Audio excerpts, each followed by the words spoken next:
की छड़ी लगाई और मर्यादा पुरुषोत्तम श्री राम ने सुतीक्ष्ण जी से कहा, हे सुतीक्ष्ण तैयार हो जाओ, मैं तुम्हें वरदान प्रदान करता हूँ। तो सुतीक्ष्ण जी से कहा, तुम अविरल हो, जिसकी भक्ति का प्रवाह कभी थमे नहीं, जो अविरल यानी नित्य बहता, नित्य बहने वाला, जिसकी भक्ति नित्य प्रवाहित होती रहे मन में, ऐसी तुम्हारी अविरल भक्ति मैं तुम्हें प्रदान करता हूँ। भक्ति प्रदान करता हूँ, वैराग्य प्रदान करता हूँ, विज्ञान माने तुम्हें मैं गुणी बनाता हूँ। ऐसे सुंदर सुंदर वरदान सुतीक्ष्ण जी महाराज को प्रदान कर दिया।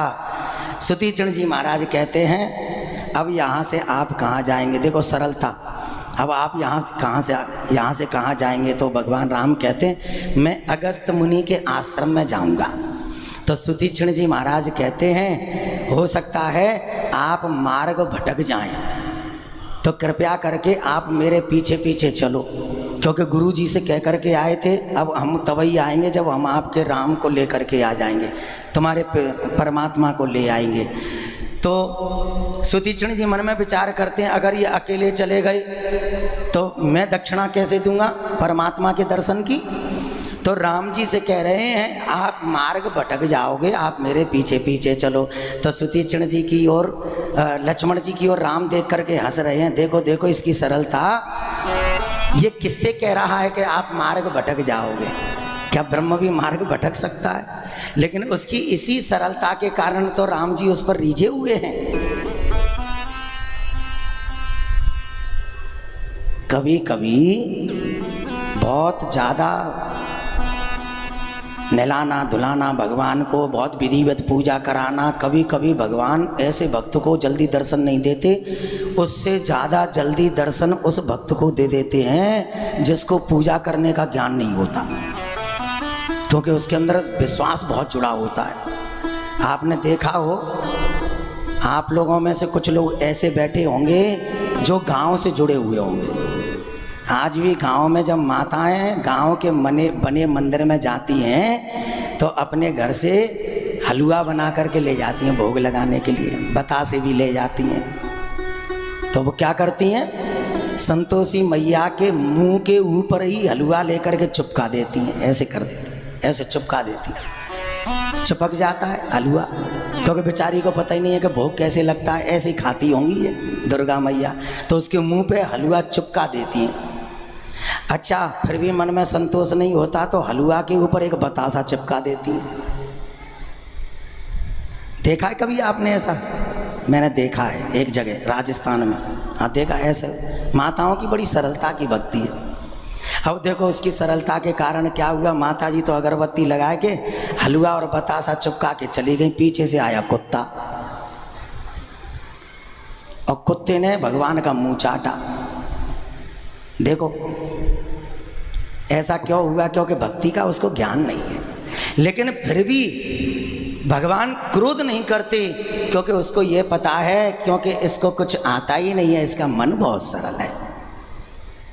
अब तो खैर भक्ति के अन्य सूत्र मिल गए हैं और अब हमारी भक्ति के और सत्संग में काफ़ी चेंजिंग आ गई है। लोग बाग दूरदर्शन से, सोशल मीडिया से और आजकल तो फेसबुक और व्हाट्सएप पर ऐसे ज्ञान के बातों को स्वयं पढ़ेंगे, दूसरे को भेजेंगे। कभी कभी तो बिना पढ़े ही भेज देते हैं, बोले किसी ने कुछ अच्छा भेजा है, उसने पढ़ा ही नहीं, उसको भेज देता है। एक जगह तो किसी मित्र ने अपने मित्र को लिखा था, बड़े दुख के साथ सूचित किया जाता है, उसने पूरा पढ़ा ही नहीं, उसने पूरा वैसे ही भेज दिया सवेरे सवेरे। बताओ, शोक संदेश, अच्छे विचार भेजने थे, सुख संदेश की जगह शोक संदेश पहुंच गया सवेरे सवेरे।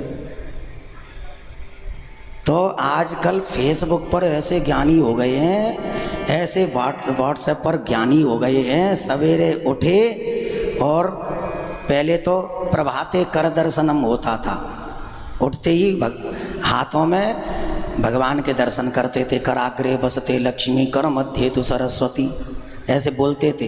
अब तो प्रभाते मोबाइल दर्शनम, हाँ उठते ही मोबाइल।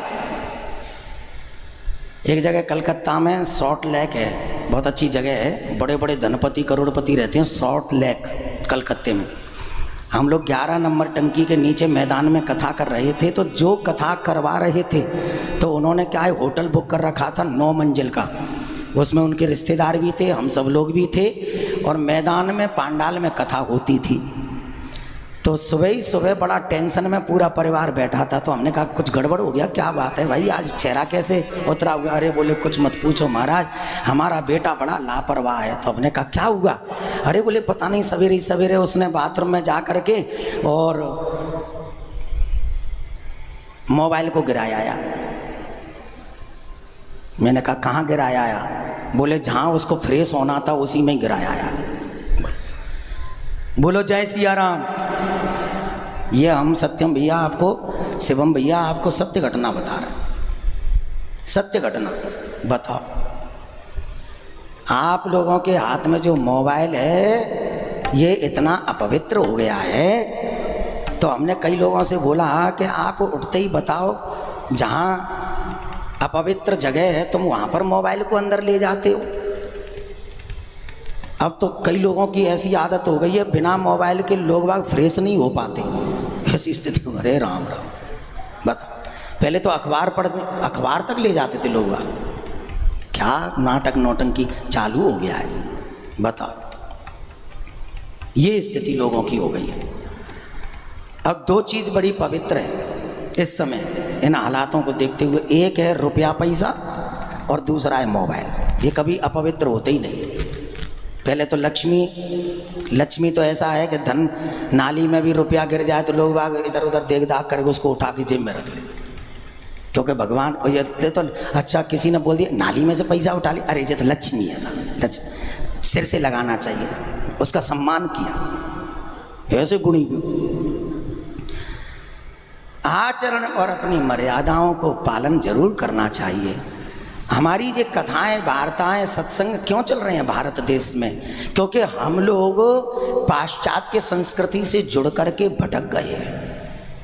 हमें पर उपदेश कुशल बहु तेरे ये भाव नहीं लाना है। कुछ किसी से सुना तो आपने दूसरे को उपदेश दिया, ना, उसको हमें पहले आचरण में लाना है, कहना नहीं है, सबसे पहले आचरण में लाना है। एक दंपति कह रहे थे महाराज आजकल हम बहुत दुखी हैं। हमने कहा क्या बात है भाई, क्यों दुखी हो? बोले हमारा जो बेटा है और 12-13 साल का हो गया है, 1 मिनट मोबाइल के बिना नहीं रहता। कोई उपाय बताओ महाराज, कोई पूजा पाठ हो तो वो बताओ। मोबाइल को दूर करने का कौन सी पूजा होगी? अब हमने कहा यार इसके लिए तो अलग से मंत्र बनाने पड़ेंगे, थोड़ा टाइम लगेगा। बोलो जय सिया राम। अब मोबाइल दूर करने का, अब पहले मोबाइल तो चलते नहीं थे तो मंत्र लिखे नहीं, अब मोबाइल आ गया है तो अब कह रहे हैं कि मोबाइल दूर करने का कोई मंत्र बताओ। ये कौन सी घटना है भाई?